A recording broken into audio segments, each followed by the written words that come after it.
successful leader, successful academician, and a great researcher in one single person?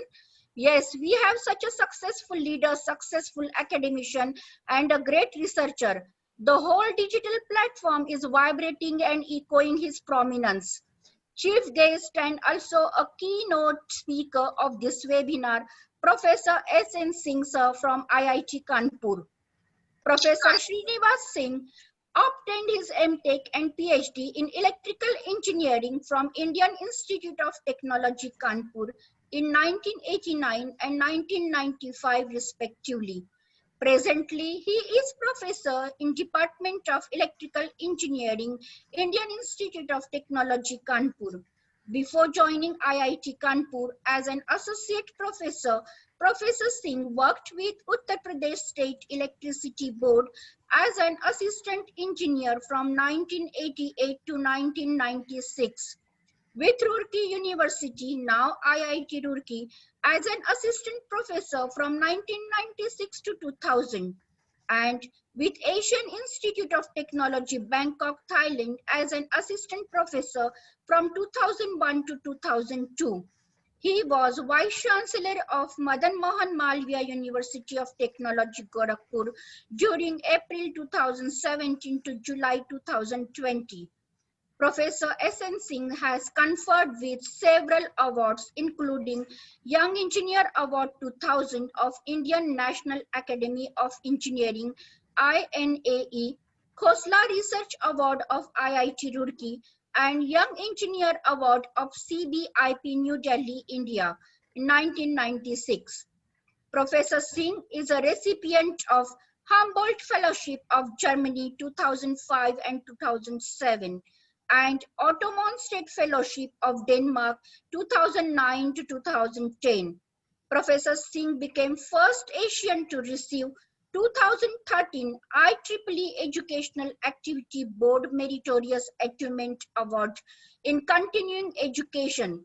He is also recipient of INAE Outstanding Teacher Award 2016 and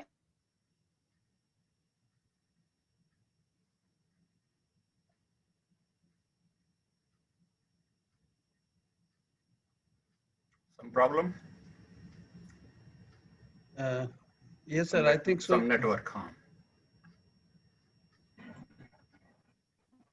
So, I can start now. I think yes, sir. All right. Okay, sir. Thank you, sir. Thank you. Okay, and I'll share my slide. I hope you can see my slides. It is visible. Yes, sir. Okay. Okay. Good afternoon. Yeah, Madam, I'm is okay? audible, sir? No, Yeah. madam, you have talked too much about me. That's okay. Yeah, People, thank you, sir. Thank you so much, sir. Thank you very much for your very big introduction, and thank you, Tyagi, for giving so nice words about me.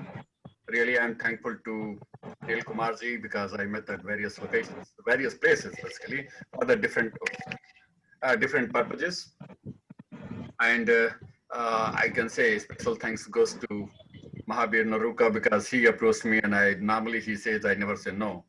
And you can say even the morning I had 2-hour lectures, and again the afternoon, and being a Saturday, still I'm going to have another lecture here. Although my topic is same, and the topic what you have decided was given to me, and it was very relevant at the present day, because once we are moving ahead and we see our future where we are going is in terms of engineering and technology of electrical engineering, it's very, very important to learn the lesson from the past. And we should see from where we have started, where we are, and where we are going. Once these will be in your mind of any young minds, certainly they can go in the very right direction. For moving ahead, you should see the past and learn the lessons, and then you can change your directions, and even though all the engineering and technologies they normally do. So here, I'll start from the very scratch. Already, Tyagi said that he has studied basic electrical engineering in the graduate level, and no doubt, I think everybody, whether electronics, electrical, computer, they have studied this basic electrical engineering in their life, in the beginning career, maybe first year or second year. And it was treated as one of the difficult subject. If you ask the UP UP technical education in terms of respect about that one. So here I'm going to talk about the very beginning. When we, always the curiosity for any electrical engineering for any person, when we started this, when this electrical came in the uses in our houses or maybe the anyone houses, what was the scenario at that time? From where, what were the various technological advances happened? And then we reached at this moment. And then we are talking about a lot of things about, you can say smart grid, smart village, smart everything. We are adding the smart now. It's smart computation, it's smart communication, it's smart grid, smart city, everything now we want to add one word is smart. And we are putting without knowing why we are putting the smart and what is the basically when we call it is smart and what is we are going to achieve. So whole my topic will be this. So no electrical Kirchhoff's law, no Ohm's law, nothing theory, no equation, but it will be a very general and certainly it will be very knowledgeable. But I'm sure even the many electrical engineering people will be not knowing if they have not listened this morning lecture, because I can see some people are also attending this lecture as well. And that's I'm very happy to note that it is the listeners here is approximately 150. No doubt it's off and on people, or some people are joining, some people are executing due to the network issue I can see, but it has reached 150. It's good. It's in electrical engineering. This is treated as one of good numbers that people are interested, especially Saturday afternoon. After having good food, it is better to sleep and take rest. But still, you know, most of the institutions I know it is half day, and maybe Central University it is a complete off. But still, students are listening, and I'm sure you will be benefited by knowing. And this is a very, very important topic. So we start with the first question. Start when we started the electricity. Electricity, you can say the invention, because I'm taking some sugars because you know I'm putting a lot of energy and very loud because you know nowadays we have to exhaust a lot of energy. So in 1870, the commercial use of electricity started. But the actual electricity invention is not at that time. It is long before, when the 15th and 16th centuries, when the magnetism was invented. And after that, a lot of things happened in the laboratory. Various theorems, various laws were given by various scientists. Already you know the Maxwell equations, you know Faraday's laws, many equations, Kirchhoff's law. This came long before that. But actual, once we say power system, in the electrical means we say it is having a generation, transmission, and the distribution. Once these three are clubbed together, once they are existence, then we say, oh, it is a power system. And the power means no doubt electrical systems, we can say. So the first power system was developed by Thomas Alva Edison. We all know that Thomas Alva Edison won the Nobel Prize, not for this electrical system, but for inventing the bulb. And in 1882, he developed first power system because it was called power system, although usage of electricity started before that. In 70s, it was 1870s. But the power system, because people were generating and using, so it was a use of the electricity was there. But he used some transmission line and it was cable at that time. So you can see it was the DC also. You should be very careful. It was the DC once it was invented. And the voltage level was 110 volt. And you can see in US, still the single phase AC is 110 volt. You can also have some analogy or something you can have in your mind. And it was giving the supply to 59 customers. And it was feeding a radius of 1.5 kilometer. And you can say only bulbs were loaded. So there was no motors, no mechanical load, no CFL, no power electronics, nothing was there. So it was there, but still people were not appreciating this. Why? Because for the bulb, if you are having so expensive generators, it was a DC generator, you are using cables, you are using fuse for isolators, you are having load. People say, oh, we can use the Petromax, we can use the gas, we can use something other, kerosene, we can use the candles, all way you can just lit and you can give the light to your houses in the evening and night. But in 1884, these motors were developed by Frank Sprague. And once you know you can connect the motor, that is, I'm talking about electrical motor. Once you are using, then you can say beauty of this has started. Because if you're mechanical, you can say right now also we are having 85% load is mechanical load in the electrical system. Through the no doubt, the electrical converted to mechanical, like all your cons, all fans, many things, all the industries, motors, big. So once it was added, then people realized the beauty of electricity.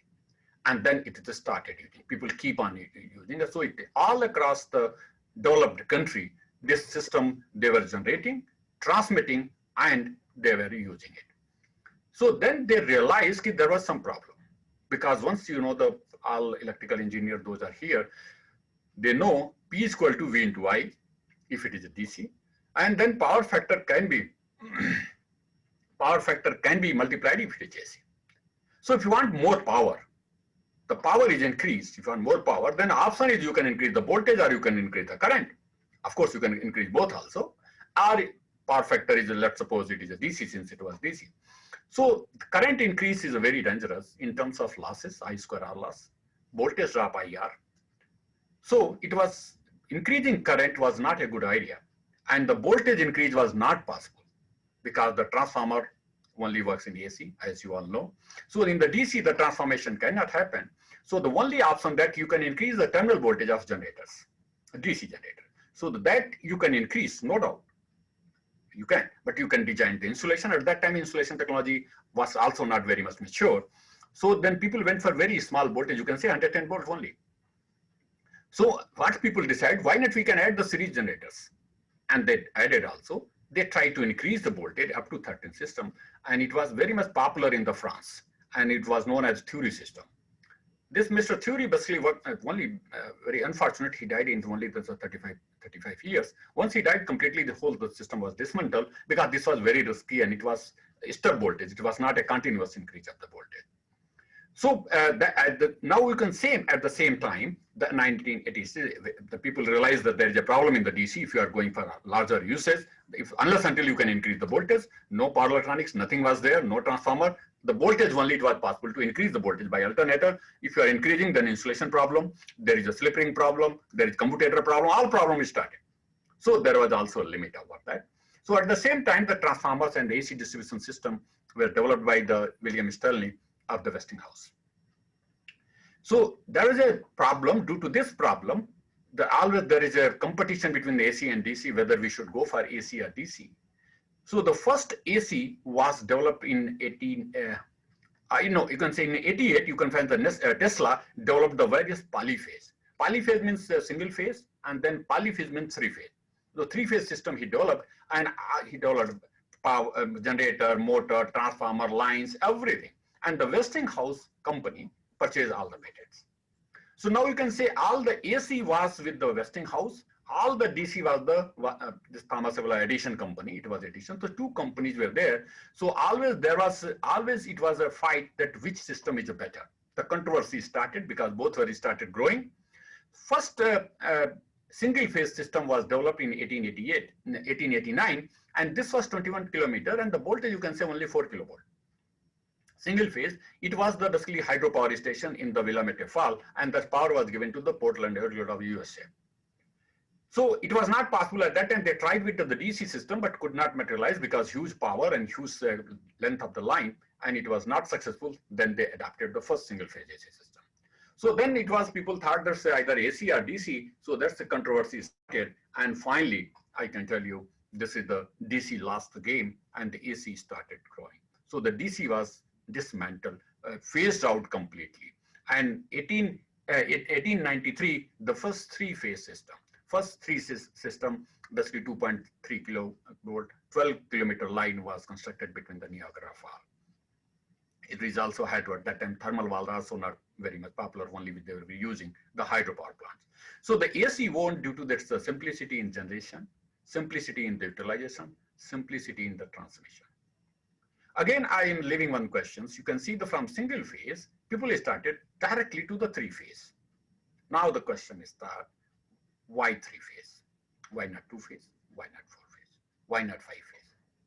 So you have to have because it was found that three phase is optimal. I'm giving the final answer. But why it is optimal, just you have to think and you have to get answer once you read something, or if there's any doubt, later we can discuss. So now it was the beginning era of the three-phase system with the voltage of 2.3 kilovolt. Later then we started increasing the voltage. Now you can say these are the transmission voltage. These are not the generating voltage. These are the voltages we are at the transmission level. At the same parallel, I'll show even though in our country as well, the generating station AC terminal voltage also started increasing. The capacity also started increasing. Transmission voltage also increased because we want to influx huge amount of power over the lines, and the generating stations were always far end because earlier they were the hydro. Hydro were always far off from the load center because people never stayed near to the dams. So it was basically this, and the later the thermal power stations, gas power stations, nuclear power stations started. Always we wanted to put them far off, near to the coal pits for thermal, near to the some locations which is no population where the nuclear, many things, criteria are there. And then we require long and very high voltage transmission line to evacuate those power to the load centers. And this was, we reached in 1990 to have the highest voltage level of 1100 kV in the transmission system. Then we started to the standardized. Many countries are having the different voltages. You can say many countries, even though in our country normally students ask, sir, why the voltages levels are multiple of 11? Because we are having 440, we are having 11, we are having 66, we are having 33, we are having 132, we are having 220. But after that, no, 400, 765, they are not multiple of 11. So they give a lot of different type of answers by after their discussion. Sometimes there's form factor, this factor, nothing else. It is nothing. It is, you can see here the voltages are not multiple of 11s. You can see the voltages here, many voltages are not. It is just, you can say, started with a certain system, and then by multiple of 3 we started. And that is basically, you can see the transmission system is a different here in different countries. Our country is a 400. You will see in the 345 in different country. Like our 132 is equivalent to 115 somewhere else. So this is the basically used. So the different standards were formed. Earlier we say high voltage, then we started saying extra high voltage. Now we are talking ultra high voltage. Again, the different class of voltage only to terminology. Also earlier the frequency, you know, as I said, it was not interconnected. Each city was having one generator and feeding the load of that city. So later we realized that the beauty of the interconnections, and you know, for the interconnections you have to adapt for one frequency. So in the literature it was found that various frequencies were existing starting from 25 to 133 hertz. But since we should have started with one frequency, then it was our Asian as well as you can say Europe adapted for the 50 hertz. Only the US and Canada, they adapted 60 hertz. This question also, I asked the student, which one is better? The 50 hertz or 60 hertz? Most of the students say 60 hertz because the US is using, of course, they are very intelligent than us. So their response is normally go that side. But some people are having some national feeling. They say, no, our country is the best. And then again, but the best and bad, whatever you want to say, it is based on the technical parameters. You have studied all the things, all the theorems, all the properties in terms of losses, size, cost, reactive power, charging, all the things you know, and based on that you have to compare so you can get the final answer of that. Also sometimes I ask, even though why we go for the sinusoids, because alternating can be any signal. You know, electronics people, even the pulses are also alternating. Alternating means average is 0 and it is basically having some time period. So the many signals you can generate off the alternating, but here AC means it is a sinusoids we use. There is another particular, but some people give the answers very correctly. Again, I'm opening to you, just you can think and why we required to go for this. Once we were, you know, already I showed, once we reached in the high voltage of the, once we were basically moving towards the high voltage, it was found there was a lot of problems in the AC system as well. And that AC system, you can say problem, you can see the stability issues. You know, all the stability, people have transient stability, dynamic stability, frequency stability, voltage stability, many types of stability, long term, short term. So the stability comes in the AC system, not in the DC system. So that's stability is one of the concern. Then we have having the Ferranti effect, as you know, and Ferranti effect, as you know, this receiving end voltage is a very high or increases than the sending end voltage, especially no load or light load conditions. Reactive power loss, we know that's a real power loss, everybody knows that is I square R, or maybe the core loss, or maybe your corona loss. They are the real power loss. But apart from that, we are having in AC system, we are having the reactive power loss. That is basically the line can absorb the reactive power, can generate reactive power. And the sum of absorption, sum of generation, if it is Q, it is called the reactive power loss. It can be positive, it can be negative, but the real power loss is always positive. So that phenomena occurs, and this creates a lot of problems. Another is the power flow control. The power flow control is not possible in the AC system. You can say, what do you mean by power flow control? Why not I can control the output of an alternator? You can. I'm not talking about that power flow. If you are having interconnected system in that power flow, I'm talking the transmission system, because the current will follow the minimum impedance, as you know. Current will go more, which is having low impedance. So this will be flowing. You cannot say, no, you can go in this path and that path. You have no control. And then people say, what is the problem with this? Why the control you require? It is, we require very well. Because in some of the lines, some of the high voltage line, the power exceeds its limit. And some of the line, those are running parallel, it is less due to the impedance issue. Why the impedance will be different? Because the voltage level is different, the conductor dia is different, the impedance will be different. So sometimes we are adding a line to relieve it, but it was found this power is also shifted there, and that is creating another concern to that. So we require the power flow control also. Sometimes two systems are connected. I want that limited power should flow because I want to connect the UP to some northern region to western region. I want that this much 550 megawatt only should flow, so that I can control. But in AC, once you are connecting, you cannot control, and that was a problem. Another is the reactive power charging. The reactive power charging is nothing but, as you know, the transmission line. You are having the cables. Sometimes you cannot construct the cables are more than 50 kilometers. Because what will happen if you are creating more? It is not the manufacturing problem. Machines can create the cable. But even though your receiving end load will be, even though there's no load you are taking, sending end will be the full rated current of the cable. Why? Due to the charging of the capacitors. If the charging current, you are exceeding the load, it will be punctured. So you cannot construct the cable of 50. Even the transmission line, you will not find any AC transmission line, which is more than 500 kilometers. If you are going beyond this, you need a substation to settle down all its reactive power, like charging of the line by having substation, putting the reactors, various type of reactors we put. It may be line reactor, it may be bus reactor, it may be even the tertiary reactors. So these things are basically, it is required. So the reactive power is one of the big concerns in the high voltage transmission line and the low voltage as well. So this is basically the problem. There are many other problems. Many other synchronous operations are required. Two frequency system you cannot connect. Many things are there. A lot of cost, etc. People analyze. So I'm talking major. I'm talking. What happened in 1950? This mercury arc valves were invented, and it was basically used for the electronics people for the transmission for radio. You know, earlier radio people were using the mercury arc valves, and this was basically used. And then it was found that suppose you want to connect your island is like, suppose I want to send the power to the Andaman Nicobar. What I can do? What are the options with you? You can say, look, we can put the tower. Can you put the tower in the sea? What will be the expense? Then you can say, look, I can put the cable in the seabed. Yes, you can. Normally it is done. It is done. But that's, you cannot, because it's more than 100 kilometers. You cannot have cable on this. So you can go for the HVDC cables. You can go the HVDC transmission in that. You cannot have a AC current flowing in the cable. And that was the first 1954. This is the Sweden. There is a one Gotland island of the Sweden. It is in the sea that is 70 kilometers away. And it was not possible to connect this island from the mainland.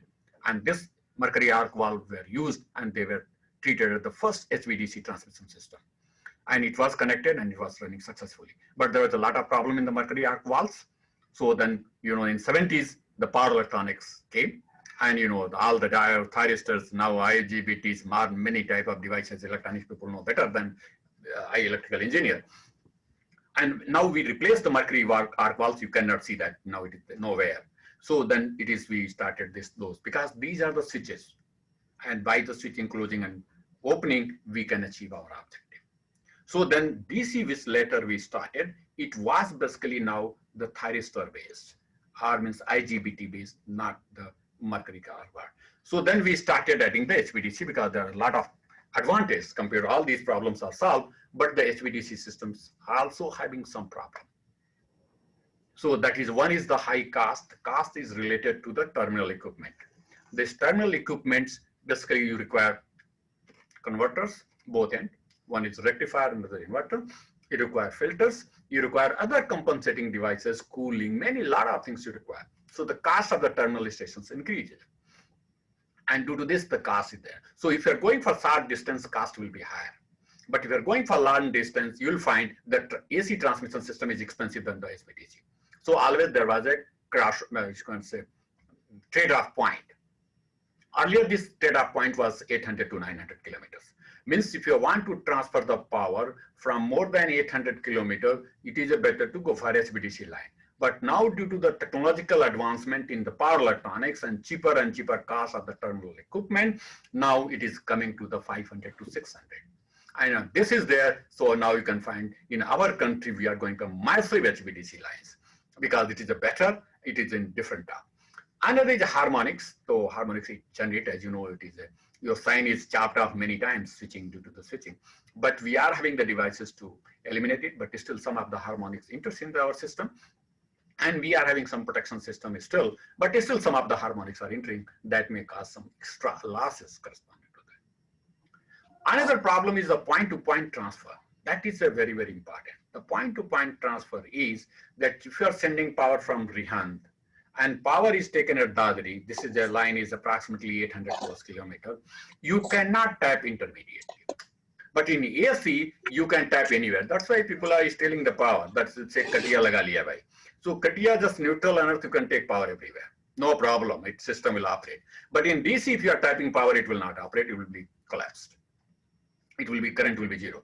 Because the philosophical change is there in the operation of HVAC and HVDC. HVAC operation principle is voltage constant, current varies. Depending on the load, current will keep on changing. Voltage is always 220. 220, that's plus minus 5, don't worry. That change we don't know because it's due to the drop. But each socket will having the 220 to 200 to 220. Current keep on changing depending on your requirement of the load. Here in HVDC, which I am talking here, it is a different philosophy. Current is always flowing in the line, always constant. Voltage changes. Because to change the power, P is equal to V into I, either you change voltage, either you change current. And then this philosophy is used in the HVDC. The reason is that we don't have the circuit breaker which can break the huge current. So we use the controller aspect. We say if there is a mismatch in the current where the sending and receiving end means there is a fault, and we can try to isolate that fault. So due to the circuit breakers commercially, now it is available. That's why we are shifting for this conventional HVDC to new conventional HVDC. This HVDC is based on the current source converter. That's why current is constant. But nowadays, again, I'll tell you some of the technologies are coming. It is a voltage source converter, which operation is similar to HVAC. Another is the reactive power requirement. Reactive power, you can say, oh, DC, how come reactive power it will consume it? But I can tell you the huge requirement of reactive power. The reactive power requirement is basically due to the delaying of the firing angle of the thyristor. So the DC power where the cos alpha is coming, V naught I naught cos alpha. Similarly, that's another side. It is your VI cos phi, that is a power factor. So if you are delaying voltage, you are reducing, the reactive power requirements increases. And that's, it was said that if your line is rated of 100 megawatt power, you require 60 MVAR at the sending end and 60 MVAR at the receiving end. Oh, 120 MVAR, you know, that's a huge Herculeans. And that is required. That is you know, this Rihand Dadri line, it is a bipole line. It was a plus and minus polarity. It was only one line charge for many years because we were not having the compensation at the Dadri side. Because we thought the Dadri generators are there, they will try to consume some of the reactive power. They will provide the reactive power support. Generator could not come on the time, so it was operated with only single pole. So it is basically one example I am quoting. So the reactive power requirement. Another is the blocking of reactive power. Because suppose the two systems you are connecting, reactive power never flow in the DC lines. So what is happening from this side, side A, side B, reactive power sometimes required, although we don't want the reactive power should flow, and that's why because basically it blocks sometimes, especially the dynamic condition, transient condition, stability issues, we require reactive power. And that is a blocking that was not very major concern, but it is also a concern.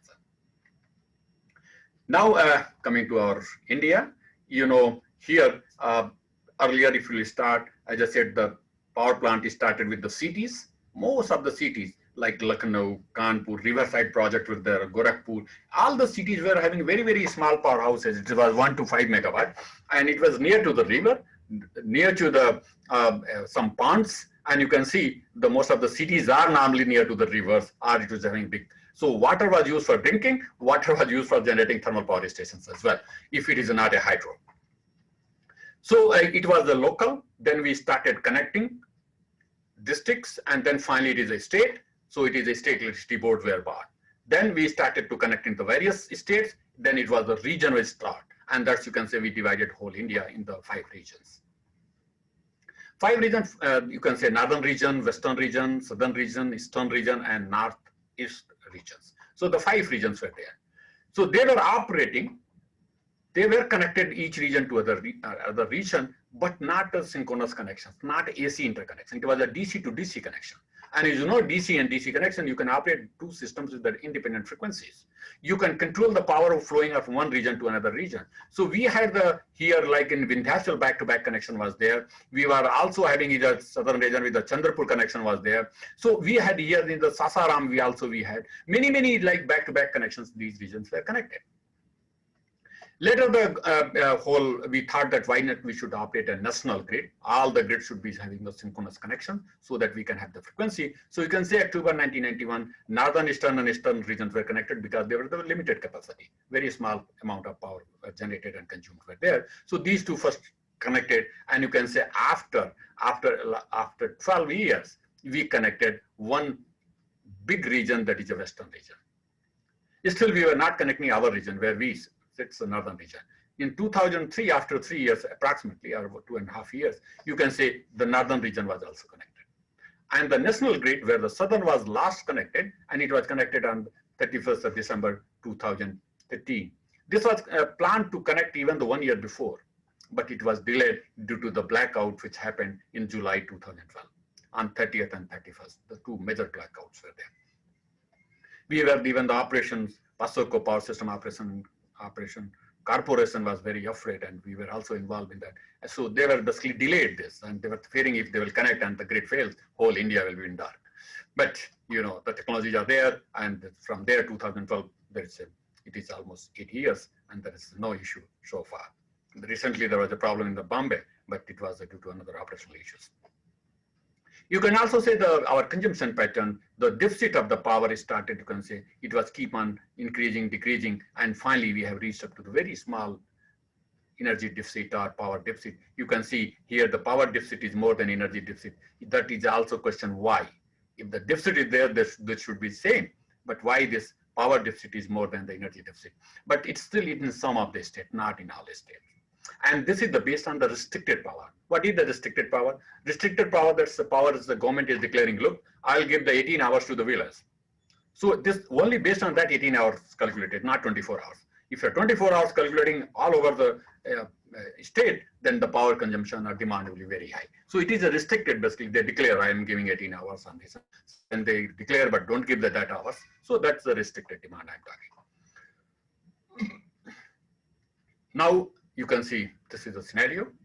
This is a scenario which we are basically having in our country, approximately 372 gigawatt capacity. A lion's share, you can say here, it is a thermal power station. In that 55% comes from coal and lignite. Remaining, we can say gas 6.7%. But the hydro, hydro also included here in the renewable energy sources, but the small hydros. Here, this hydro, the big hydro we are talking to, are more than 10 megawatts. They are coming here, they are constituting 12%. And the renewable energy sources is 23.8, and the nuclear is very small, 1.8. So that you can see in the sector-wise, the private sector earlier it was 0. From 1990 onwards, the private came into the exchange system, even though central government also started. But the private was very less. Centralist increases the share, but now the private is almost 50%. And the government is basically all responsibility giving to the private partners because the huge investment, huge cost is required. Government policy is basically to go for education, go for the road, go for this one, that one. But these energy sectors are basically not a big priority, so that we are inviting the private partners. Now, pushing the technology, if you'll see how in our country we are moving in the terms of voltage of the transmission system. You can see before that we were having maximum voltage of 132 and 220 kilovolts till 1977. But after that, was the first 400 kV AC system which came in India, and it was the UP was the pioneer in that. I was also involved with this study at that time. Then the later we were having the plus minus 500 HVDC line. Basically, this was constructed. You can see here there is no plus and minus, means the AC line to line voltage, phase A and phase B. Because in AC it is no plus and minus. It is keep on half cycle positive, half cycle negative. But in the DC, you can say we represent with the plus minus 500, means one pole, means one conductor is 500 kilovolt, another is minus 5, means in between it is the 0 is a ground potential. So the line to line voltage is 1000 kilovolt, just you can imagine. And also you can, based on looking, many things I can talk, when the looking at the line, how will you know what is the voltage level? That is also some thumb rules or something are there, because we are having limited time and I have to few more slides to come to the modern age, even though we are talking very old technology. So it is also came first time in UP. The plus minus 500 is a Rehan Dadri line. So this was the Ampara Unnao line, the 400. This was also the first in the UP. In India, I'm taking. And this 765 was also first in UP, but it was only in terms of construction, not in terms of operation. You can say, what is the difference between construction and operation? What happens, we design Ampara Unnao line 765 kilovolt insulation level, but it was operating at 400. Means the terminal equipments are 400, the line was designed on that capacity. Later we changed the end terminal units, and then finally we are now operating 700. In between, the power grid has many 765 lines, and it is all across the India, it is there. Later again, this we tried to increase the DC voltage. It was a plus minus 800, and that is a very long line. This line is approximately 1800 to 1900 kilometers coming from Biswanath in Assam, and it is coming to the Alipurduar in Western Bengal, and then finally terminating at the Agra. So this line is again bipolar. Is a one polarity positive, one is a negative. Two lines are, you can find that flowing. And this is basically huge power we expected that will come from northern eastern region in hydro, but could not come.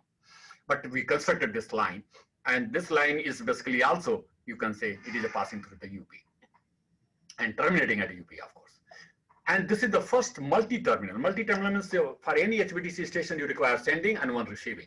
If you're adding any terminal between, I say you cannot tap the power directly. So you require another converter so that you can take and send the signal to both sides. So this is called multi-terminal. More than two terminal is a multi-terminal here. Then the government of India thought, why not we can be pioneer in the world, because the world is having 1100, we can go for 1150. This is the insulation level, is a 5% more. So we tried to have all the committee was formed, that instruments were prepared, and it was being tested in the Bina, but the line, it is still, it was felt that this moment it is not needed, and that's maybe the future we can have. Similarly, you can say the capacity addition in terms of the power capacity of single unit. The power plant, there will be many, you have seen the Pariksha, there's many power units are there. So I'm talking one unit capacity, means one alternator which is giving this much. It's one alternator connected with one turbine, one boiler. So this is earlier we had the less than 100, 110, then we had the 200 and 210 capacity, then 500 megawatt once we added in our system, we say, oh, super thermal power station. These thermal power stations are basically located near to the coal pits, and it was a Singrauli super, or maybe Rehan super, maybe Korba, all the things came, and it was very near to the coal pits. Later we started adding these various capacities. Single unit I'm taking you, and this is a now technological push in the generating side. At the same time, it is a power capacity increase, but we were also having the terminal voltage increase of each alternator. Now you can say why it is not possible early in the having the 500. It was due to the insulation, due to the cooling, many other factors were involved. And now the technological in the mechanical side to have a good boilers, to good boil mills, many ID fans, all the things contributed the technological. So it is a civil, mechanical, ceramics, all the technology given to increase the capacity in the electrical engineering. So electrical engineering is basically pressed by all the various other departments, other engineering, and that's why it is a squeezing day by day. Now, what are the recent concerns? So we have now seen, we have reached to that. So the concerns, it is very important, and we have to see what are the various concerns. That is a limited expansion of the transmission network as compared to the generation addition. Because load is increasing, generation we can add, but the transmission capacity addition was not up to that mark. Sometimes we add the transmission line, we add, but it was found generated income. Then what happens? There's no use. And it is happening in your HVDC line, which is coming from the Biswanath in Assam, that it was planned to have the two poles energized, and it was found the power will come from the northeastern region to our NCR region, but power is going back in that region. Because we were expecting 60 gigawatt power will come and didn't come due to, hydro agitations and other things, a lot of problems actually. So sometimes generation comes, sometimes transmission comes. So the coordination is one of the, even though Act 2003 give all these issues together so that we can plan in the better way, the planning was one of the big problem. So new electricity policy was developed in the 1996 so that we can have all the things in the coordinated so that we can run our system very stable and the secure manner. T&D losses due to the theft, due to the technical losses, due to non-technical losses, it happened. And still, it was in the beginning, it was the 40%. Now it has come to 25% or less. So this all the technical losses. Again, the question I am floating: what should be the ideal technical loss of T&D? Forget about the commercial, because commercial depends upon the disciplined people, different areas, and so on and so forth. So that is basically another loss is there. The data, the dynamic data for health monitoring and control, vulnerability, because we are keep on connecting grid and grid over stress sometimes. A lot of other things are added in the system. There's the resiliencies under the natural as well as the man-made disasters. Sometimes, suppose it's a trip by as well, sometimes by relays, sometimes setting, many issues are there, and that can happen. Environmental concerns is another issue due to the global warming. Power quality, customer focus is one of the concerns. Because suppose in the BIT Jhansi power has gone. So what will happen? The director Saab may call, or maybe the engineer that will call to the substation. I believe he will not lift the phone. No doubt you can connect by the mobile phone, but the landline will never cover. So this is the electrical system. Now people are now aware it is, people are attending, but earlier, even though people were not listening, and that was, but if your mobile doesn't work, you can just call, certainly some officer will attend and he will try to solve.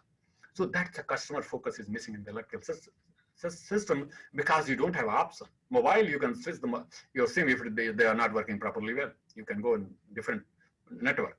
But here, there's no option. We cannot set BIT to come to Lucknow. So all the things are there, and the customer focus in this business and this sector is very, very difficult. And that's basically the need of the hour. So we are basically, customer focus is one of the concerns that is needed. Energy management, we have to go for. It is not only one sector now. Energy is a couple. It is a very, very important. It is a transport sector now. It's coming electrical engineering. So all the energy sectors, even though fuel, coal, transport, all the sectors should be combined and optimally managed well. And as we know, the electricity demand is increasing many fold. That's also you can witness. But at the same time, the silver lining is there. The technological changes are there. Drivers are there. They are pushing hard, and they are being utilized in our system to meet those challenges. So first is the new materials, and materials, it's very, very important. That's why we are saying the people are going for smart materials. The materials are going to change the whole world, because material is only with the material we are having the power electronics devices. Material is only we are having the very fast communication devices and very small. Material, I think we have the CPUs or computers. So the materials in all the respect, in the electrical also, we can use the polymer for insulations. We can use the composite material. We can use the nano materials. We can use superconducting material. So that is also giving. So all my transmission voltage increase due to the advancement of the technology in the material science also in terms of insulations, either in the alternator or at the poles or in the distribution side. So this was also there.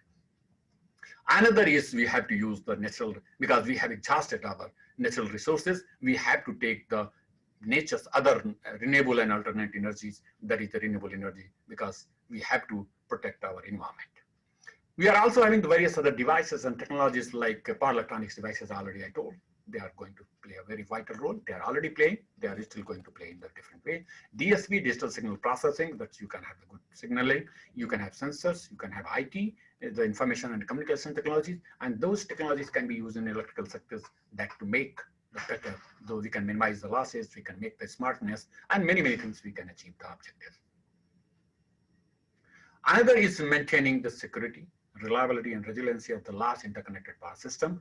And that is basically we are keep on interconnecting, and due to this interconnections, that's the we should have the system, like we are having a SCADA, we are having wide area management systems. We have a various technology that's now we are managing. Either so a national grid. Earlier it was not possible to manage one state. Now we can manage whole nation. And you can say the population has increased many, many times. The generation, it was having only 1 gigawatt in the beginning, approximately 1.5 gigawatt once we become independent. Now we are having 372 gigawatt. Just you can say how many folds we have increased in this just approximately 70 years. So it is a keep on increasing. Another is a quality issue. The IT-enabled distribution systems and other things, like in the billing system, by operation system, many things we can use the information technology and computer technology. And another is the regulatory change in the sector. Now we can say this is a very, very important to address the customer focus. And this regulation is going to be changed, and it is changed in such a way that the price is not a fix. The price is based on the cost. And it is keep on changing, and now it is now traded. Just you can imagine the electricity traded in the two stock exchange. One is the IEX in Delhi, another the PTC in the Bombay. It is selling and buying each other. So that's another is a special things are added in this sector as well. And every 15 minutes the prices are different. It is not affecting us because my state electricity board is buying and he's giving the flat rate. But some of the big industry, they can influence, they can get power with the different rates and they can save their power here. Now coming to the technologies part. What are the new things we are heading in the transmission side? No doubt the induction machine, which is running for many, many years, still it is there. We were running synchronous machine from very beginning. We have not changed because this only we have changed in the size, we have changed in the voltage level, we have changed in the power rating, nothing else. The principle of synchronous induction machine is same. Principle of synchronous machine is same. Principle of the DC machine is same. So what we are going to change, we are going to change the peripherals. First, I will talk about the transmission technology. Already I talked that we reached up to 1100 AC, this is a line-to-line voltage, but it has not beyond that due to the various regions, due to the cost issue, due to the reliability issues, due to the radiation issue, due to the noise, corona loss, and right-of-way, means clearance of the transmission line. So it was thought that if you go for more power, then you can have two lines. Don't go for more and more voltage, because once you're going for higher voltage, the tower cross armor will be very high. If there will be star, anything, it may be buckle, it may be broken. So there's a lot of other people analyze, and finally we landed with the 1100 kV. So these are basically the saturation point, but we find that many other things started, like a gas insulated cable, gas insulated transmission line, gas insulated substation. Now it is on the practice. I'll talk about some of the things about this. Another is HVDC. HVDC, which I explained beginning, it is the current source converter base. Now the HVDC voltage source converter base. It is another technology, and that is basically similar to the AC system, and that's having the beauty. A lot of the problems which were there in the HVDC, which I told, now it is solved by the HVDC voltage source converter based technology. Another, we are using the flexible AC transmission system in the AC system itself to improve our electrical system, and that these technologies are going to come in the transmission system. The gas insulated system is basically, it is a very low loss in that because the factor is reduced by 4. Only there's many advantages you can see, a lot of advantages you can see, but only the problem is that the cost. Earlier, the overhead transmission line cost was, let's suppose, 1 per unit, then the cost of the gas insulated, it was 40 times of that. But now it has reduced drastically. It has reduced drastically. Now it has come to 8 to 10 times. So when the land is very expensive, when there is no area, no availability, then we have to go for this type of transmission line. And of course, the substations that we have started already in Delhi, most of the substations are the gas insulated underground, somewhere very limited space. So that is basically we have to thought about, and that is happening. So the gas insulated systems are coming into the place, and this is the future of any country. Another, which I said I'll talk about, this voltage source converter based. It was a lot of problem in the classical already. I told you that this is a point-to-point transmission. The communication channel is required. Inverter and converter should communicating. If break, you cannot transmit the power. You require huge reactive support. Thyristor valves are used. Line commuted. So whatever the problem I've said, they are there. that can be elevated, that can be removed by the voltage source based converter. And instead of thyristor, we are going to use the IGBTs, insulated gate bipolar transistors. And that is basically it's a better and it's a less lossy. And it is used, so it is a similar to that one. And it is a very, very popular, especially once you are having the wind farms. Once your wind farm maybe in the seaside, especially in Europe, their sea is shallow, so they go up to 70 kilometer, 100 kilometer inside the sea. And they, you know, in the sea, the breezing is always there, so they get the maximum output. So they generate it, they transmit to convert it to DC, put the cable in the beds, and finally taking at the sea end, MSR shore, and then they are inverting and connecting to the grid. So these are the basically the DC cables are very, very popular using this technology, the VSC base. And this is nowadays very much used. So a lot of advantages you can see here, a lot of advantage of this. You can operate in the 4 coordinate, just like a AC system. And we want, because AC system operation is better. Now you can go for the lower voltage also, because the HVDC, if you're going for the DC lower voltage, huge problem, huge cost and other things will be a lot of, it is not feasible. But now with the HVDC voltage source converter, now you can see here I have used the interest of the VSC, I have used light. Light basically the trade name is given by ABB. The Siemens say it is a plus. So it is basically technology is, I can say voltage source converter base. So there's a lot of advantage you can see with this, and this is operating as a voltage source. You can see still the many applications are there. It started from 1997. The first HVDC light project was there, and it was 3 megawatt only. The voltage rating also plus minus 10 kilovolt. And the first commercial project with the 50 megawatt. And after that, we are using many projects in the Europe. It is very common. We are also planning to have in our country as well, this HVDC light concept. Another is your flexible AC transmission system. This FACTS technology is going to give the remedy. It is just like medicine, antibiotic for the AC system, simply you can say. If you are having, for example, antibiotic, if you are having fever, then antibiotic. You have some wound, antibiotic. You have something, infection, antibiotic. Similarly, this flexible AC transmission system, if you are having stability issues, you can use it. You can have voltage limit. You can have a power flow problem. You can short circuit level increase. Whatever the problem, you can, in AC system, you can use flexible AC transmission system. It has a wide variety of technologies, a lot of devices, starting with static var compensator, STATCOMs, TCSC, TCPR, UPFC, many devices you might have heard. So they are used for the various applications to solve.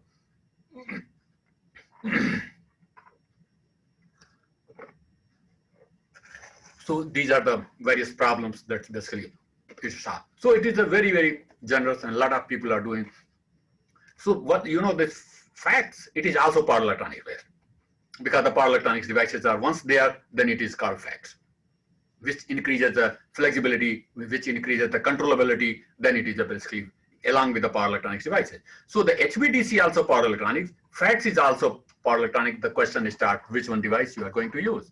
Either is a HVDC or it is a FACTS. Both are, as I said, complementary technology, both are the power electronics based. But once you the role of HVDC is to interconnect AC system where a reliable AC interconnection would be too expensive. Because once you are having AC system very expensive, very problematic, then you can go for the HVDC for long distance transmission, independent control because line cost will be less, power flow control you want, voltage control, stability problem. So all these things you are having, then you can go for HVDC. But if you are having an AC system itself, you can use FACTS. If there is existing system, there is a scope to improve it. There is a cost of the FACTS devices is comparable lower than the HVDC cost. So it is based on the FACTS controller. In the AC system itself, we can improve the performance, and still we are using in India. Already we started somewhere 89 first SVC in the Paniki, Bodhi station, this NTPC station, and then now it is power grid basically. And now we are having many TCSC lines are already there. This is a Paniki Muradlagan line. Many lines are having this one. Ballabgarh line, Panki Ballabgarh, many lines are having the TCSC. Now I talked about the transmission side. I should talk about the generation side. Generation side is basically one is the power farmer. I'll talk about that. Distributed generation is now going to be very popular using the renewable energy sources like the wind, solar, fuel cells, biomass, and many more. All the technologies as you. Some technologies are very mature like wind. Some technologies are not that much mature, and it is basically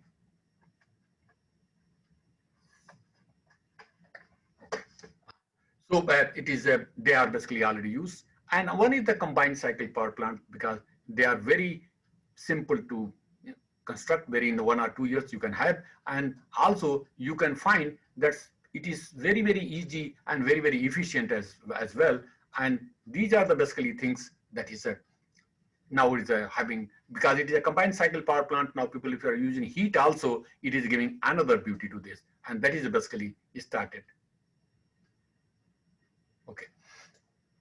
So coming to the power farmer first, I'll just tell you here, the power farmer is nothing but it is in a conventional power system, the generators are connected with the generating transformer, and then we are stepping up the voltage and connecting to the grid.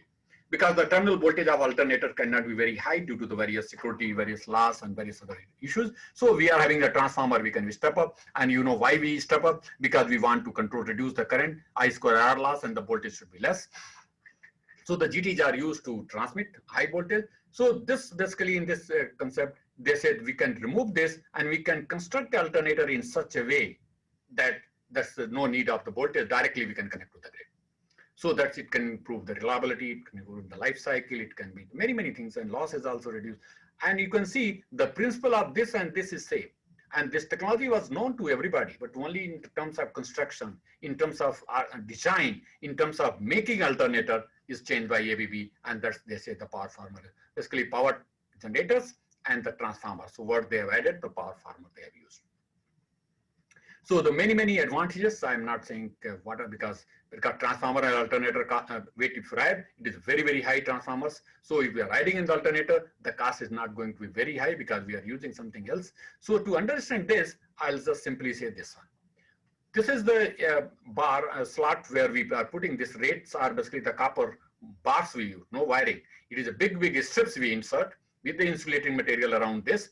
And at the end, we connect it to make it the winding of the alternator, that is stator. Now if you'll see the field, as you know, the field is important for the insulation breakdown and many, many other things. So the lower portion of this graph is this is at the edges, this the peak will be there, as you know, the dV upon dL. So it was not possible to increase the voltage because the corners and the hottest parts and the puncture of the insulation was possible. So it was not possible, then we were operating at this one with lower voltage only, E, smaller E, and then we can operate it. But instead of this, we can use the cable.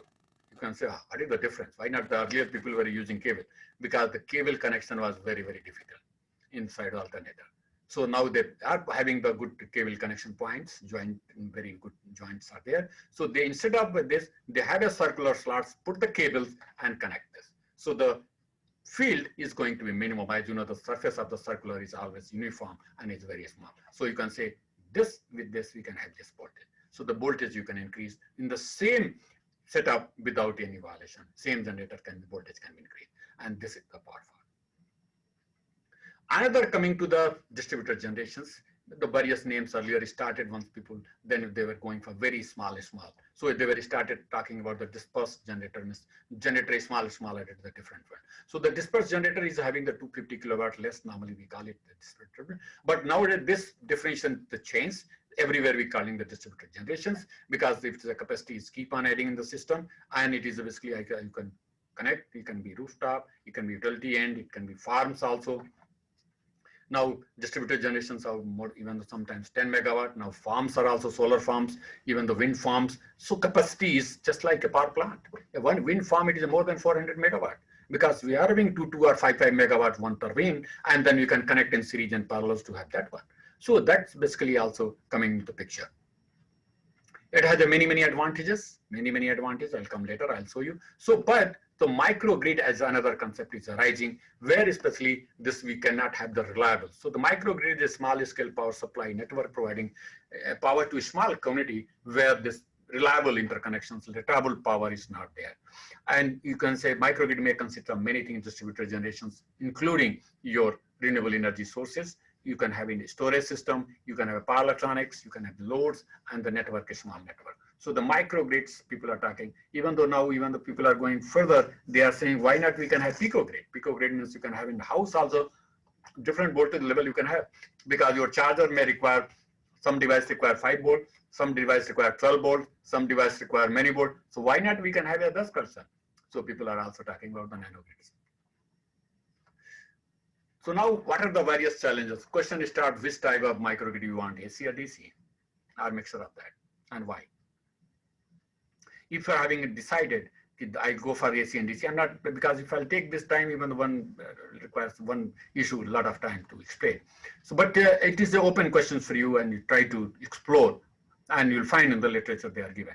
Mostly the DC is the better, but suppose you are having AC, in that you are going to put, so it is better to have AC or DC, or AC grid is the better. So control philosophy, you have to, because many devices, they are generating DC, like solar is DC. You are having the wind, it is a AC. You are having fuel cells is the DC. So you are having a different type of distributed generations with AC and DC combinations. You are having your grid also AC. So, and load may be AC and DC, because nowadays, earlier the loads were AC. Now many loads are now going to be converted to the DC load. Your computer load is DC, but your mobile charging, your UPS, your laptop, many devices now having, even though fans are also coming DC, air cons are also coming the DC. So it is the loads are AC and DC mixture of that. Whole philosophy is more popular due to the business attitude, the business and giving the power supply to the end users where they are not available, huge amount of data handling, information security, cost-effective implementation, etc. The requirement of forecasting. Now this, once you are adding in the grid, the renewable energy sources, they are nature dependent.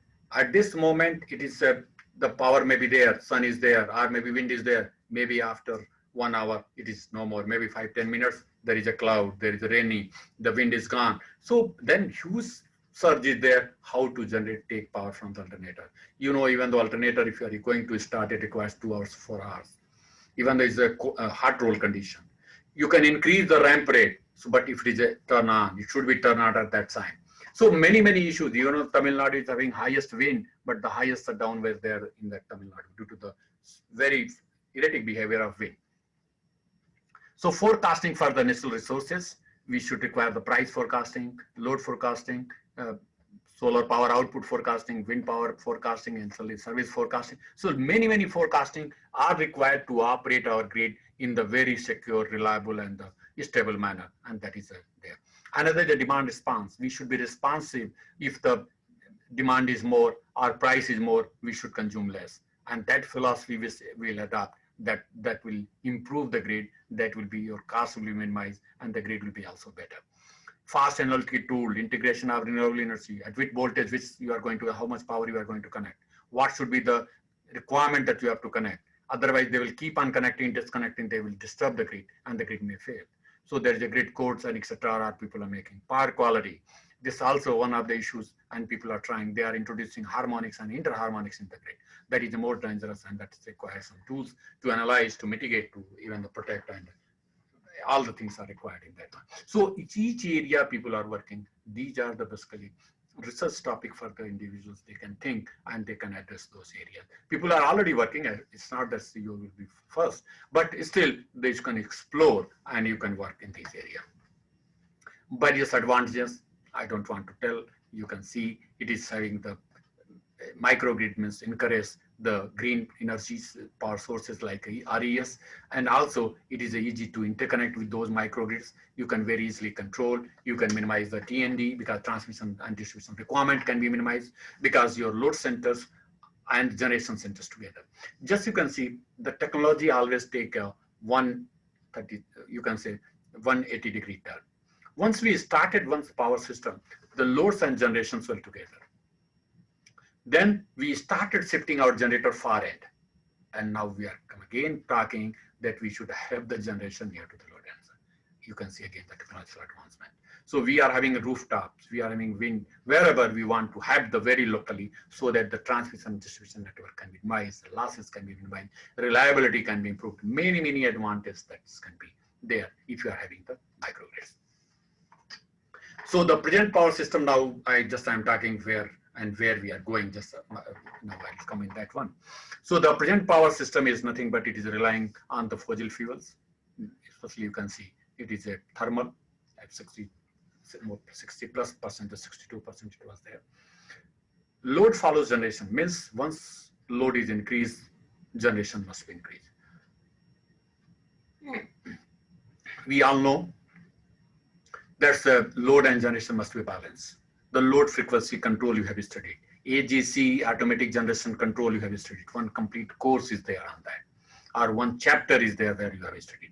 So what we do, if we have not maintaining the load and this generation balance, means generation is equal to load plus losses. If it is not there, frequency will deviate, and then frequency deviation will cause the unsuccessful operation of the grid. So if load is increased, generation must be followed. Because we never turn out, suppose you are turning on your pump in your house, you never ask electricity board, oh, I'm going to start my pump. Once you have started, that power must be compensated by generations. So no doubt you are going to, even though start 10 kilowatt or 1 kilowatt in your house, the power generation will be not 1 kilowatt, it will be more than that due to the losses in the line. So that must be compensated. It is not only you, the similar type of other consumers are there. So always generations must follow the load, and that is the load frequency control. We were using the limited ICTs with the information and communication technologies because we were operating our grid. It was the power line communication, it was microwave communications, it was used on our 400 kV substations. But now with the different communication technology we are having, and now we are going to use in the distribution sectors, and that is a very, very massive, and that is one day.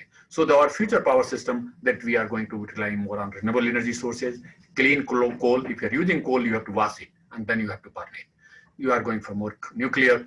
And also the changes in the load follows generation, means now the generation will not follow you, you have to follow the generation. Means that, for example, if more generators are there available, means there is a cheap of electricity, just like supply and demand.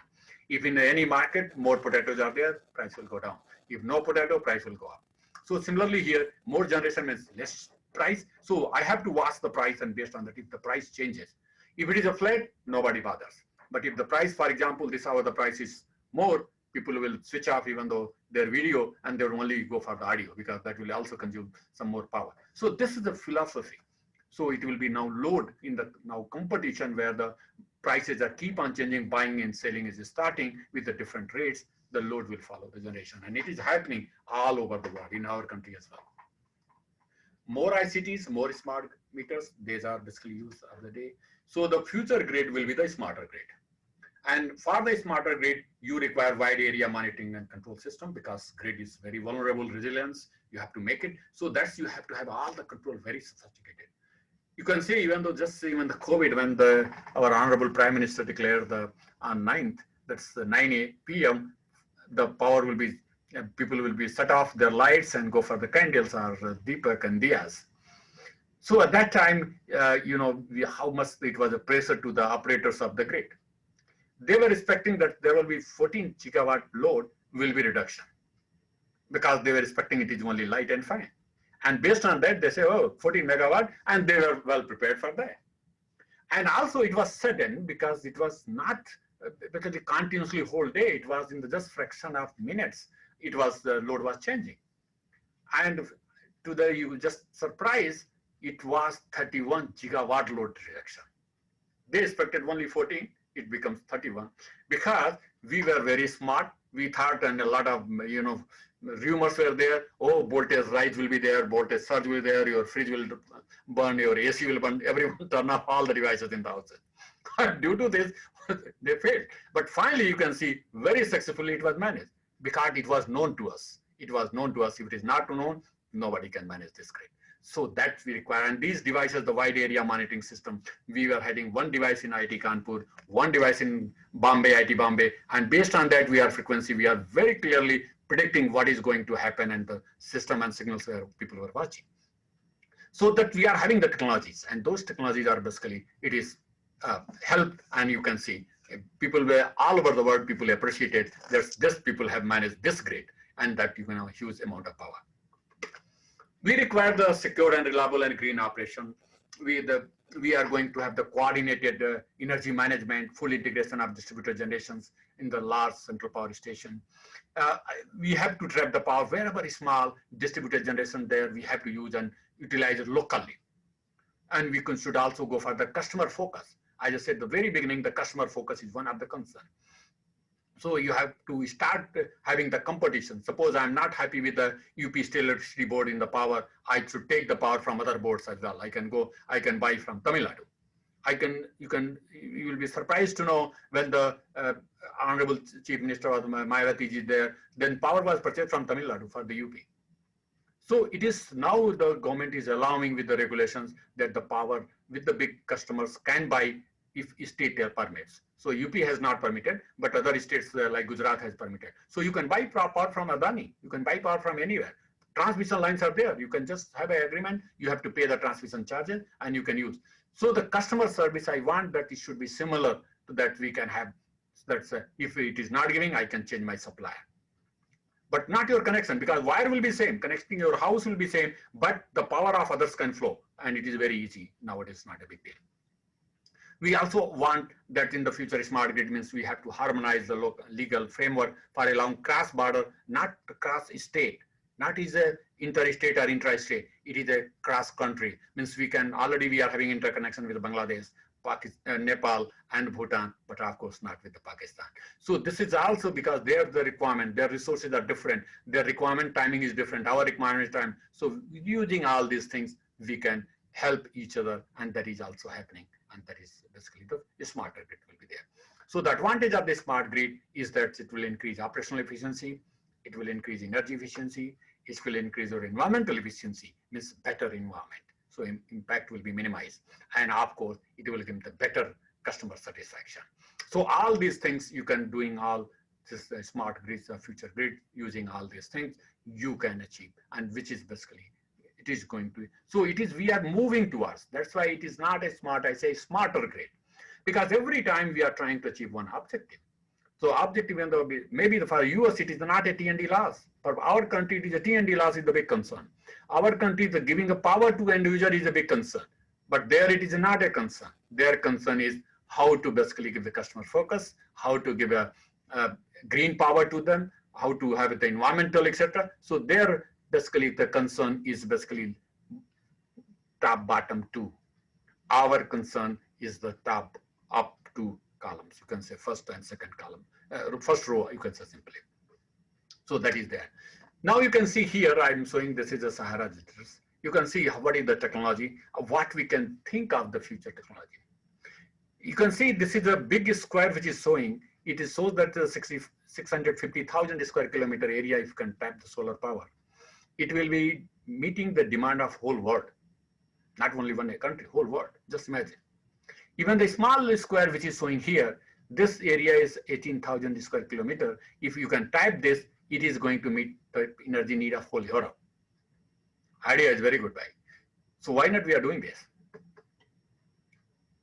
Because we require huge transmission system from there. So it is not only energy cost of generation, but the transmission cost will be so expensive, this is better to generate there. But just imagine, if we can have some factory here and we can make the battery small energy storage and we can ship it and come to India, that day will come, then the electrical energy gone, because there will be no wire then. So just like we buy the milk every day, I think all people were buying the milk will be coming, well, the milk wala or something. So it is a fixed milk is coming every day. We can also buy the power every day, and we can put in the socket of the house wiring, and it will giving the power for 24 hours. And that can be prepared here. Our Kalam's vision was that the maybe future it will come. And if it is going to come, just you can think what will happen to electrical engineering. But don't worry, our life will be over. It is not so easy also, but people are doing a lot of researches, and many researchers are having a lot of surprises. And maybe in the future, if that technology will come, but at the same time, it is very dangerous. You can say a small piece having huge energy. What is your hydrogen bomb? The energy density is very high. If the energy density of the battery is going to be very high, if it is a visport, a blast, it will damage many people. People will be killed. So that can be used in a different way. So let us see what is going to happen in the future. Another changes in operational. So a lot of operational concerns since we are having the larger grid. Already I talked about the security, reliability, quality, stability. Cheaper means cheap electricity, and then customer focus. So I'm keep on talking the customer focus is one of the criteria just we need. To have already we are having the computer-aided monitoring and dispatching system. We are having the online monitoring, operation, control of the presenter power system. We are keep on doing. We are having a SCADA, we are having distribution automation systems, we are having the wide area measurement. So many things we are having the technology, and it's doing very good. So now you can see this technology. This technology is now going to be placed in our country from last 2-3 years we have also using. But you can see we are having the GPS now. The signal which is taken from any substation, any powerhouse, it is going to the GPS and coming to the control centers. And due to this, it is so fast, we can manage our grid. And with this technology, this PMO, one PMO at this moment, it is in IIT Kanpur lab, one is in IIT Bombay lab, and we are managing and monitoring whole grid as you can imagine. So it is already now in place in the various locations, and the power grid is planning massive PMUs because this was a pilot project of government of India to manage such a massive grid, and there should not be any disturbance. So that's the technological advances. So phasor measurement units we get PMU. Earlier we were using remote terminal units, and those data was coming through the communication to the control center, and a state estimation was done to know the voltage and angle correctly. Here directly we are getting voltage and angle. So it is a faster and accurate, and then we can operate and we can see. So the fast operation. So that's why it is called wide area measurement system. Another, that's I was talking, that's to give the customer choice, we have to introduce the competition. And the competition, where to introduce? If it is one utility, you cannot. So then what we have to require, first we have to break them. First we have to cut the head. And after doing it is we are doing the vertically unbundled. First generation, transmission, distribution, 3 big operations change it, and it was done. It is all the states now having the 3 different organizations. Still the competition is not possible because the generation, if it is one company is having all the generators, so it will be monopoly. So for that, if you want to introduce, you have to have many generators. If it is a government, so you can have the different corporations, different companies, or you can have invite some private one, they should compete each other. So that is basically, you should have a horizontal cutters also. You can avoid the monopoly. You can also have in the distribution sector. That's why we are having different like Purvanchal, Madhyanchal. This is many Anchals are created, the corporation. Especially not for the competition, it was to only the monitor, and that is done. But in the future, it is also going to come. But transmission we don't want, because transmission is very risky. We don't want to have the competition in the transmission. It will create the grid collapse and other things. That's why we want to secure it. So the competition in the 2 generation and transmission, and the first priority is the generation. Now question why everything is running very successfully. Still we want to introduce the competition. Baniyak Dukan hai? Yes, just you can see some of the examples, and those examples you can see. Just you can imagine the mobile business. You know, earlier I was remembering, once we were then doing the BTech, at that time, having the landline connection was also very difficult. Only very few people were having, and the huge queue and the bribes were there, the people were getting the PNT connections. But now you can say the communication. Once even though mobile came, it was also very expensive. The 20 rupees to 40 rupees per minute was there. How much today? It is due to the competition, due to the technological. Both things were running together. Banking. They are doing very good all over the world. The private banks are doing better even compared to the nationalized bank. Oil and gas, airlines. Oh, earlier it was not possible to have a flight from one place to the normal people. But now you can say even the very poor people are also now using, because it's so cheap. It is due to the competition. So it is giving a very good signal. And also now electrical users are basically want the energy suppliers should have competition and give the choice to the customer. That is one of the things people are now needing. Look, I want the good quality of power. I want the power, green power. I want the cheaper power. All the things are happening. Awareness has increased. You know, earlier what was happening? If there is no power is coming, how much time I had? Almost I'm also going to finish. Sir. Maybe 5-10 minutes I'll finish. Sir. Yes, sir, please. So you can see even I was talking that this is a choice. Already I talked, even though there's nobody was lifting. So it is customer choice should be given now. So the various factors for the restructuring means first you have to restructure, then you have to introduce the competition in the electrical sector. So the various regions for the various countries, they went for the competitive mode due to high tariff. It was case of US, California state, the global economic crisis of all Asian and Latin American countries, regulatory failure of Asian countries, the political and ideological changes was the UK. It was the politicians said, oh, I'll privatize all the business. and energy was one of them. And in 1990, UK was the become the first competitive big state. Managerial efficiency was very poor. The public resource was very dumping because government is not having money to put it in there. They wanted to, earlier it was required, but after the mature technology and mature development, they wanted to put the education, road, agriculture, many things started doing in that sector. So the priorities changes of the government. So that's they want the money, so they invited private. Once private is coming, they are saying, look, I need this much price, and then competition is started. And then technological advancement, the CHP, very efficient machines there we started using. Environmentalist, hydropower could not come. The financial institutions like World Bank and ADB, they started pressurizing to utilities, look, I'll give the loan at the lower interest, but you have to restructure your business, you have to introduce the competition. Based on that, Odisha was the first state to do, but it was failure due to certain problems, distribution was privatized, but it could not handle. You can see in UP also, we are having various cities like Noida, like Agra, this collection, etc. distribution is by private hand. But it's not a competition, but only the revenue collection, etc. But the competition is also required. Public awareness and the many more concerns to different countries they did here. So if you are changing the, introducing the competition, what changes we are going to do, that is also I want to show the slide after this. So the reason why it is appealing this competition, because we thought that our technology is mature.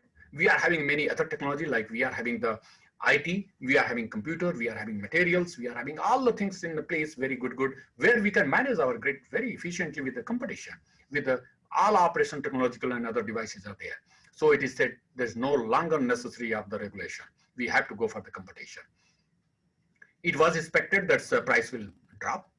If they are competing, the price may go down. It's actually a marginal cost.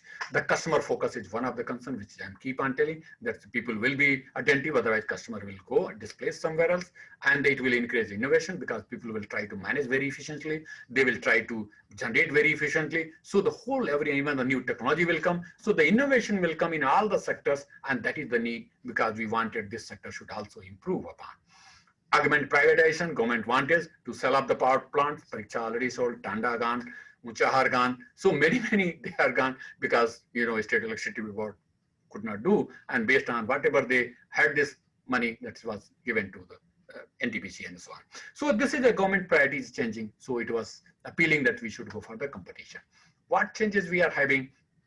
It is, first we'll see, as I said, it will be your vertically integrated system, which was combined generation, transmission, distribution, is completely unbundled. Vertically, like generation, transmission, distribution separate, generation separate. So it was one changes happened with this transformation of the competition. Second, it was basically the price is still what we pay. It is a regulated cost base. Your price is revised by the Regulatory Commission, which is the UP State Electricity Regulatory Commission. Because our power corporation submit the proposal, there is a litigation team. Here's both party, consumers, and other thing, and based on that decide the tariffs. So it is regulated and cost based because cost is the project. But in the competition, it is not a cost. It is just you are going in the market. No doubt there is MCP of the rice and other things, your paddy and other thing. But that never only the government buy at that rate, or you can say the price keep on fluctuating. So it is a price based on the market scenario. It is so what is the difference between the cost and price? It is huge. Just you can imagine the cost and the price difference is in this way that you can say if you are going to buy a new product, the cost is very high. For example, you are going to buy a shirt and it's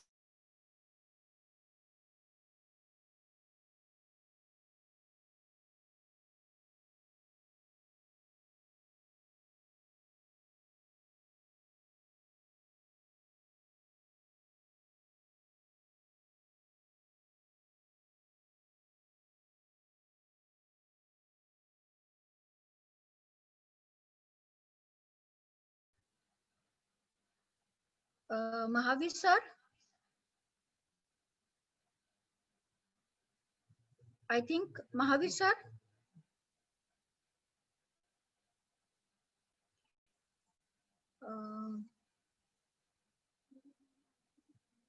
Mahavir sir, I think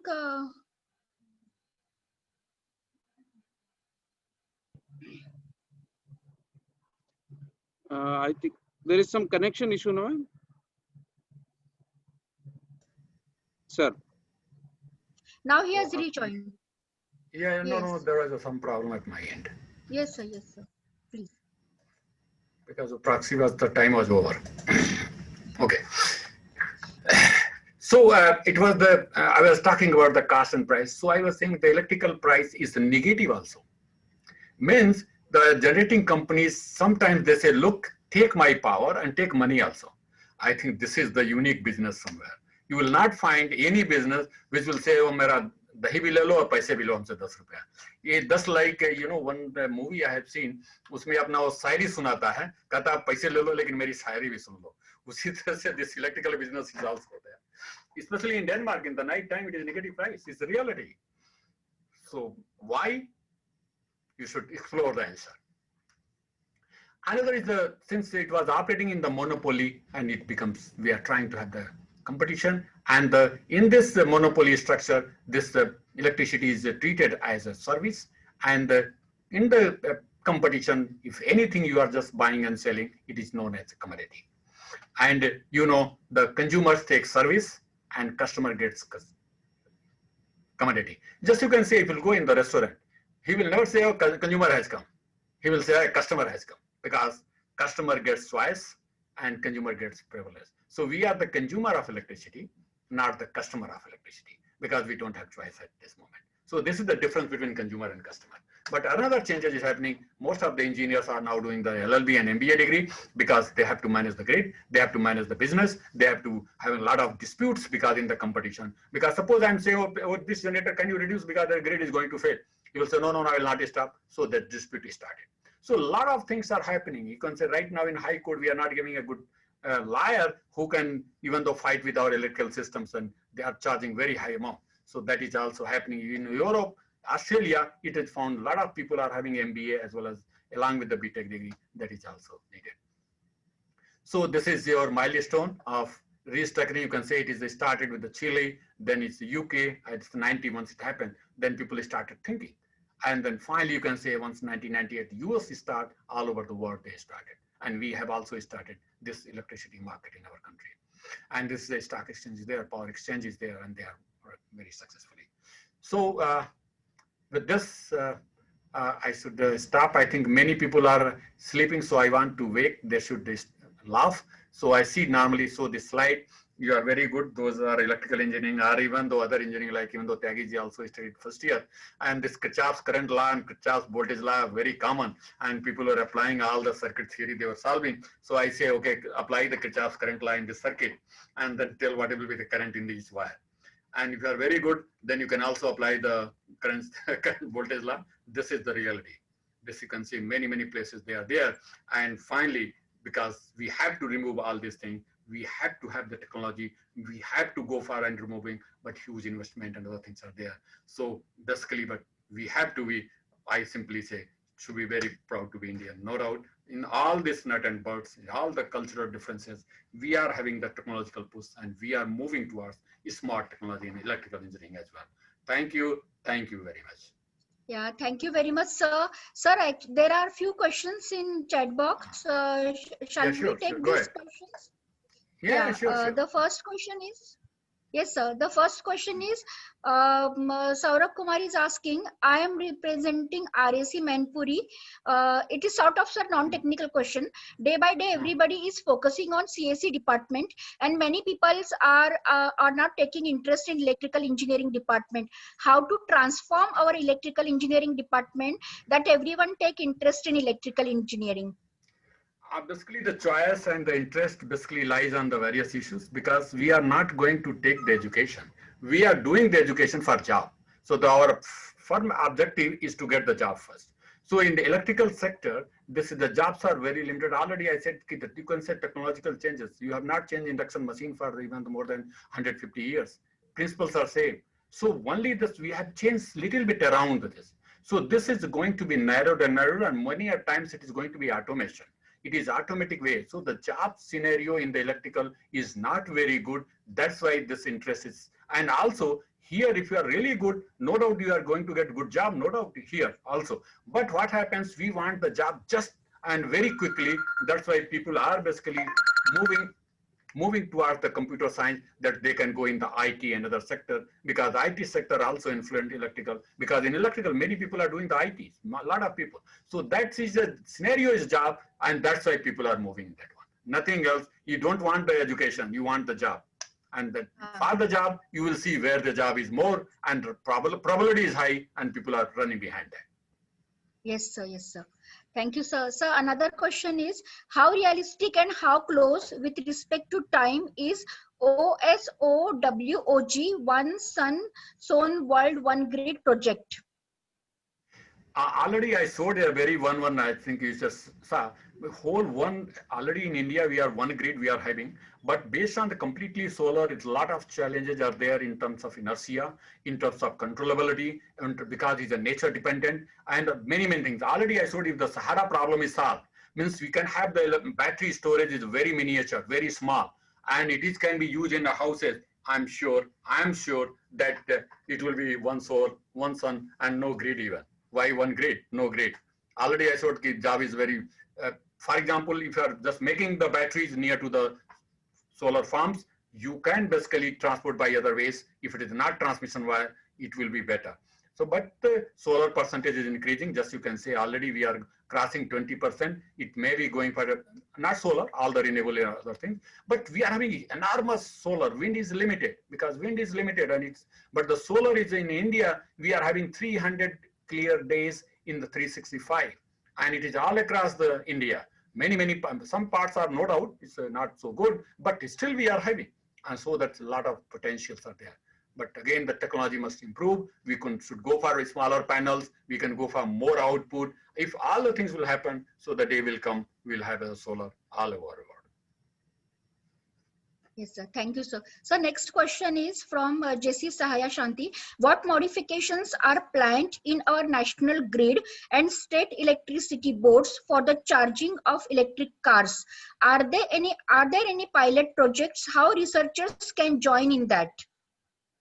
No, already here we have right now the vehicles are very limited, and that's why the charging stations still various projects are running, and people are doing, but the normal charging stations already, whatever you are having in your house, you can charge. No special charging stations we are having, because simply you can plug it, but nowadays you can know the fast charging, slow charging, and also if you are having large number of vehicles are moving towards one institution or organization, then you require some additional infrastructure for that. But right now, since we are having very small electric vehicles in our country, rickshaws are there, they can charge. The requirement is very, very less. Once you are going for heavy vehicles and more charging, then certainly, and government is doing a lot of, and focusing already, you can see a lot of tax holidays are there if you are buying the electric vehicles. So the government is coming forward, but at the same time, the technological changes are also there, and the future will find the special provision for the electric charging stations will also come. Yeah. Okay, sir. Thank you, sir. So next question is, if possible, kindly put some light on the disadvantages of privatization of electricity. Yeah, the privatization, because sometimes the privatization, if it is not government controlled, because you can see always for any privatization, if the government is there, so normally it regulates. If fully privatization, because people will be, if they're responsible citizen of country, if they are ethically strong, then it will work without, because most of the US, all the firms, even though defense sectors is also private, it is working very successfully. But in our country, if you see what the people are always go for the shortcut, they are morally and ethically not strong. They always try to cheat the people. In that scenario, the private is not good, because it will be very, very difficult, because sometimes job issues, some of the social issues, many, like right now you can see many people lost the jobs here in the private sector, but the government sector, nobody lost. Everyone is getting salary, even though there is a COVID situation also. They are working or not working. No doubt we are working, but our efficiency is not at that level.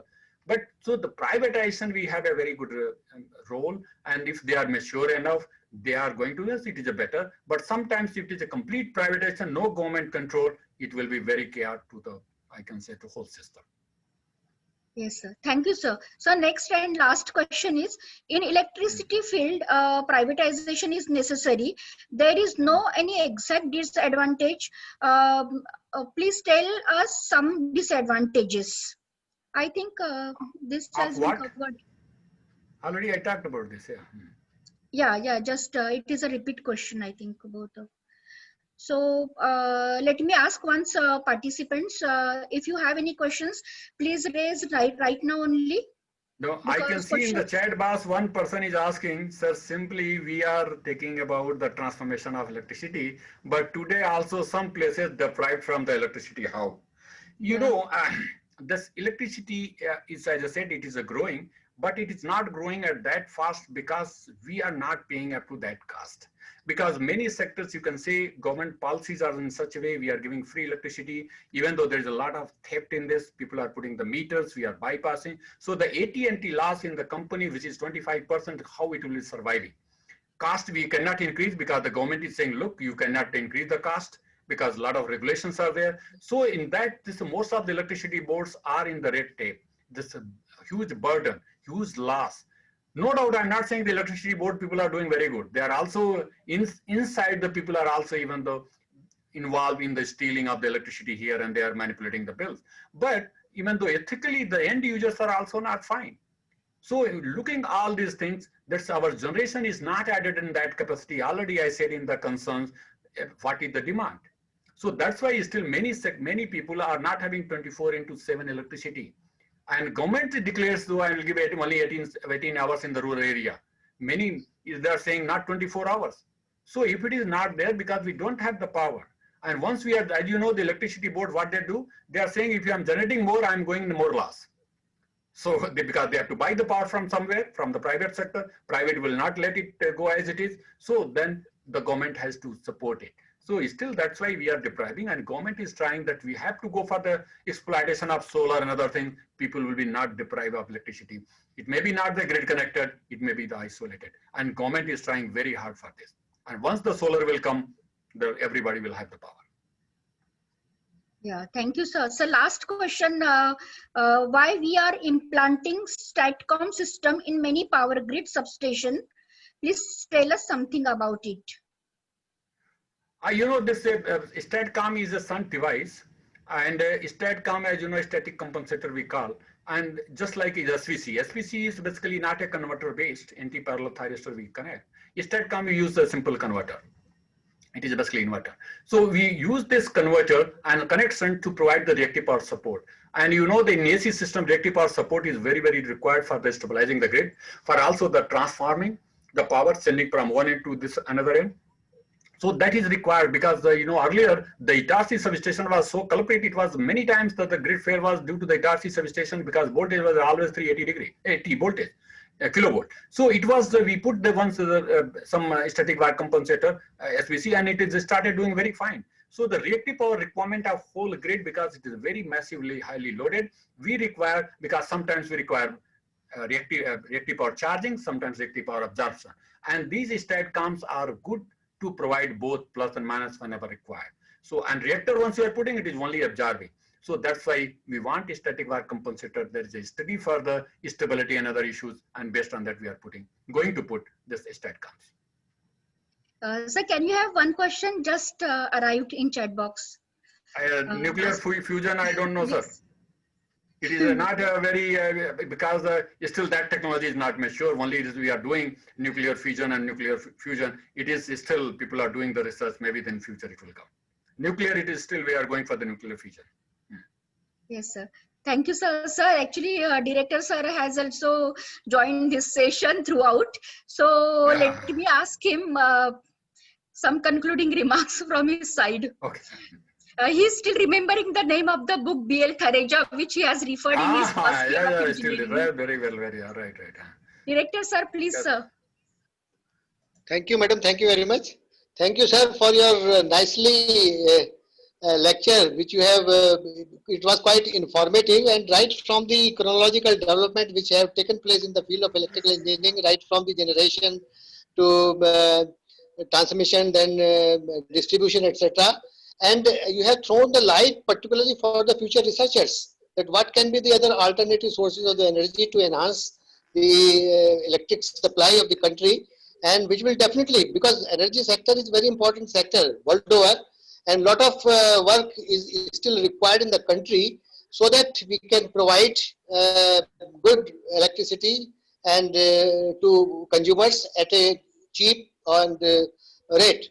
So I'm confident that our participants have definitely benefited, and I have also uh, benefited by your experience and such an informative talk.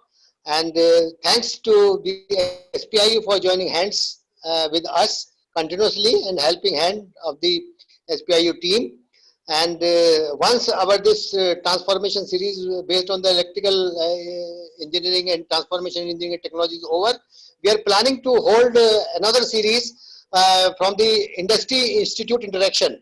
So we'll be inviting experts from the industry for the benefit of the participants for the different domains of the engineering. Because now it is the time of the seamless technology. We have to come together. We have to join hands together to pass on the benefit of the different technologies to the society.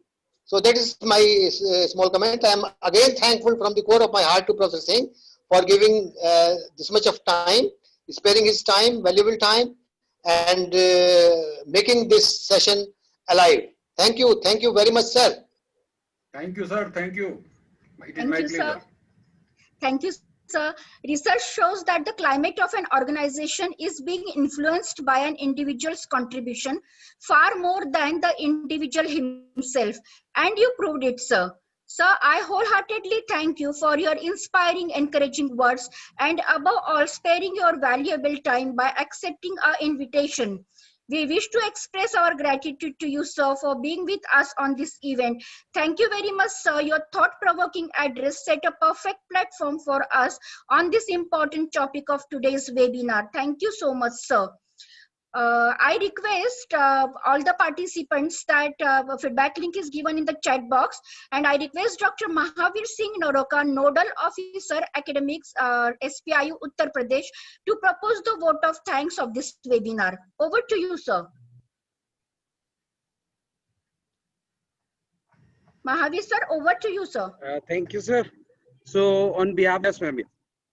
So on behalf of the State Project Implementation Unit Uttar Pradesh, the Bundelkhand Institute of Engineering and Technology, and my own behalf, I would like to propose heartily vote of thanks to our guide, the mentor and chief guest of the today's webinar, Professor S.N. Singh ji, who is the Professor, Department of Electrical Engineering, IIT Kanpur, for gracing this online session on transformation in electrical engineering and delivering the talk. Thank you, sir. As a professor in electrical engineering, your address was very meaningful, interesting, and knowledgeable. I am sure that all the participants have taken note of your guidance and will be implemented within their organization and the suggestive action to be initiated at their level. Sir, your talk was very informative and useful for the participants who are attending this webinar from various leading institutions from all over the country. Your presence has making this event interesting and meaningful. So I would like to convey my regards and thanks to our co-organizer, Dr. V.K. Singh ji, V.K. Tyagi ji, Director, BIT Jhansi, Professor A.K. Nigam ji, Tech Coordinator, BIT, Professor D.K. Srivastav ji, who is the Head of Department Electrical Engineering, and very energetic Dr. Sehnaz Ayub, Dean R&D and Series Coordinator from BIT Jhansi. I would also like to thank Dr. Anil Kumar, who is SPA State Project Implementation in Uttar Pradesh and the main driving force behind the success story of this SPIUP, for his guidance and support. I also appreciate the support of SPIU officials, Mr. V.K. Singh ji and Mr. Vineet Surana, and others who are involved directly and indirectly from BIT Jhansi as well as from SPIU Uttar Pradesh. I would also like to convey my thanks to Ministry of Education, the World Bank and NPIU officials for their contribution toward the success of this webinar. At last, I thank all the participants who are attending this webinar from various corners of the country, because without support of them, the success of this event will not be possible. So once again, thanks to all for joining us. Jai Hind. Thank you, Thank you Dr. very Mahavir much. Singh Naroka. Let me thank you for your wonderful and tireless cooperation. Thank you, sir. Thank you. Thank you very much. Thank you. Thank you. Thank you. Thank you.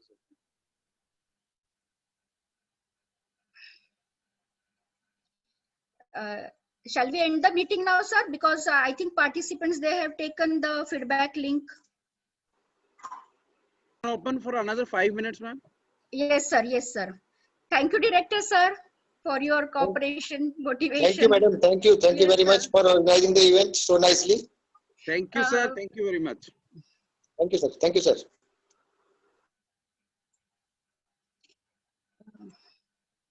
We'll keep this on, sir, for because few of the participants, they must be getting this feedback link.